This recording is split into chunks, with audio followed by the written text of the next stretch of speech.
Video ini gue tujukan untuk orang-orang yang gak pernah bisa hidup untuk dirinya sendiri. Gue yakin banyak dari lu semua yang lagi nonton video ini setidaknya pernah sekali aja kebingungan untuk milih sesuatu dalam hidup. Lu pengen pilih A, tapi orang lain suruh pilih B. Lu pengen pergi ke kiri, tapi orang lain suruh pergi ke kanan. Dan akhirnya lu lebih pilih dengerin orang lain dan lu gak bisa dengerin diri lu sendiri. Nah ini adalah contoh nyata dari orang yang gak pernah bener-bener bisa hidup buat dirinya sendiri. Kenapa? Karena mereka fokus buat mikirin apa kata orang dibanding apa yang gue bener-bener mau. Kebanyakan sibuk cari validasi, sibuk cari approval sana-sini. Tapi mereka lupa untuk cari jawaban di diri sendiri. Dan itu terjadi terus-menerus sampai mereka tanpa sadar telah menyerahkan kendali kehidupannya ke orang lain. Oke, sekarang kita coba refleksi. Kira-kira dari semua deskripsi yang gue sebutkan tadi, apakah deskripsi tersebut cocok dengan lu atau enggak? Kalau jawabannya enggak, maka bagus, lu bisa tutup video ini sekarang juga. Tapi kalau ternyata jawabannya iya dan lu masih belum berubah sampai sekarang juga, gua kasih tau di sini, lu nggak akan pernah bisa benar-benar menjalani kehidupan yang lu inginkan. Makanya habis ini gua mau langsung kupas tuntas semuanya, dari penyebabnya, dampaknya, sampai cara perbaikinya. Jadi tonton sampai habis, nggak usah di skip-skip supaya lu lebih ngerti. Ini gua kasih tahu ya, faktanya di luaran sana nggak ada satupun orang yang bener-bener lebih paham isi hidup lu dibanding diri lu sendiri. Nggak ada yang lebih ngerti diri lu dibanding diri lu sendiri. Bokap nyokap lu mungkin bisa kasih arahan, teman-teman lu mungkin bisa kasih lu saran dan masukan.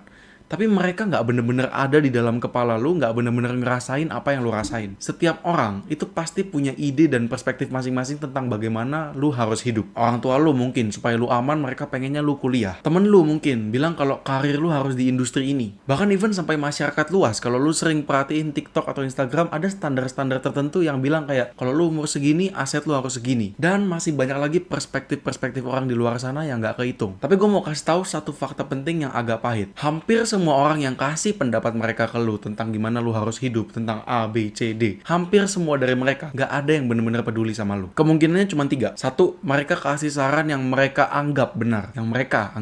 Dua, mereka pikir pengalaman mereka berlaku untuk semua orang. Dan yang ketiga, ini yang paling berbahaya, yaitu mereka cuma ngomong doang padahal gak pernah punya basis pengalaman apapun. Nah itu, yang ketiga lu harus paling waspada. Karena zaman sekarang ini, apalagi di era internet ini, banyak banget orang yang cuma bisa ngomong doang gak ada basis pengalamannya. Apalagi tempatnya di internet. Jadi lu bener-bener harus filter semua informasi yang lu konsumsi setiap hari, baik itu dari temen lu, keluarga lu, apalagi dari internet. Dan ini tentunya berlaku buat gue juga ya. Kalau lu pernah mempertanyakan di mana kredibilitas gue, apa kapasitas gue, lu silahkan cari sendiri. Silahkan search nama gue di Google, silahkan cari semua jejak digital gue. Nanti akan keluar kok karya-karya, project-project, kerjaan-kerjaan, dan berita-berita tentang apapun itu yang selama ini gue kerjakan. Karena gini, gue fair-fairan aja. Gue tuh paling anti buat kasih advice yang bener-bener gue nggak tahu. Kalau lu nonton video gue dari video pertama sampai video yang saat ini, semua ucapan gue bisa gue pertanggungjawabkan. Itu semua adalah sharing berdasarkan pengalaman yang benar-benar pernah gue alami. Makanya kalau lu sadar, dari kemarin banyak banget di YouTube gue yang komen untuk bahas financial dan keuangan. Tapi kenapa? Kok sampai sekarang gue masih belum bahas? Karena gue rasa gue juga masih perlu belajar di bidang itu. Gue belum sepro itu, gue belum di level bisa ngajarin orang tentang itu. Kedepannya pasti akan gue bahas. Tapi itu along the way dengan progres diri gue sendiri juga. Nah pertanyaannya, apakah semua orang di internet itu mindful dalam memberikan informasi seperti gue? Jawabannya kan enggak. Jadi lu harus bener-bener, sekali lagi gue bilang, filter apapun itu yang lu konsumsi dari temen lu, orang tua lu, sekitar lu, even internet. Itu yang paling bahaya. Ini gue ajarin lu cara berpikir kritis ya. Jadi ini ada 3 hal yang harus lu tanyakan kembali setiap kali lu mendapatkan input dari orang lain. Yang pertama, apakah orang yang kasih lu input ini punya pengalaman?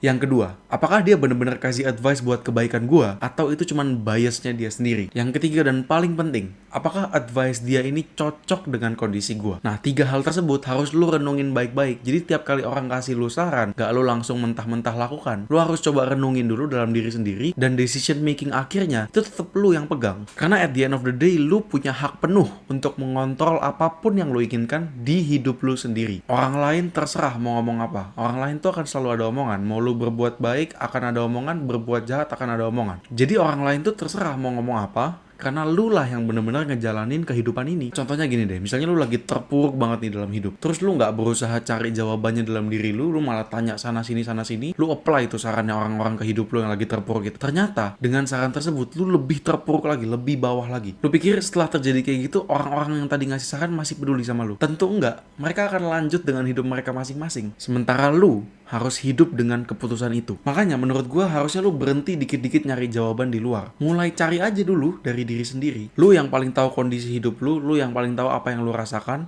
dan lu yang paling tahu diri lu lebih dari siapapun. Oke, terakhir, gue pengen kasih lu tips gimana cara ambil kendali di hidup lu sendiri. Yang pertama dan paling utama, yaitu kenali apa yang lu bener-bener mau di hidup ini. Ini adalah proses yang sangat panjang. Bahkan beberapa orang sampai umur 30, 40 belum tahu ini. Tapi selama lu belum tahu, ini bener-bener harus lu kulik tiap hari. Lu cari tahu apa yang bener-bener lu mau. Saran dari gue ya yang tadi, belajar untuk lebih sering dengerin diri lu sendiri. Kalau bisa lu challenge pemikiran lu sendiri. Lu dapat satu pemikiran, lu challenge pemikiran itu. Dapat satu pemikiran, lu challenge lagi pemikiran tersebut. Karena semakin sering dan semakin panjang pergumulan lu dengan diri lu sendiri, maka semakin bagus. Karena artinya semakin besar kemungkinan outcome yang keluar, itu adalah outcome yang tajam. Yang kedua, latih diri lu untuk terbiasa mengambil keputusan secara mandiri. Gue nggak bilang lu nggak boleh tanya pendapat orang atau nonton video-video kayak gini ya.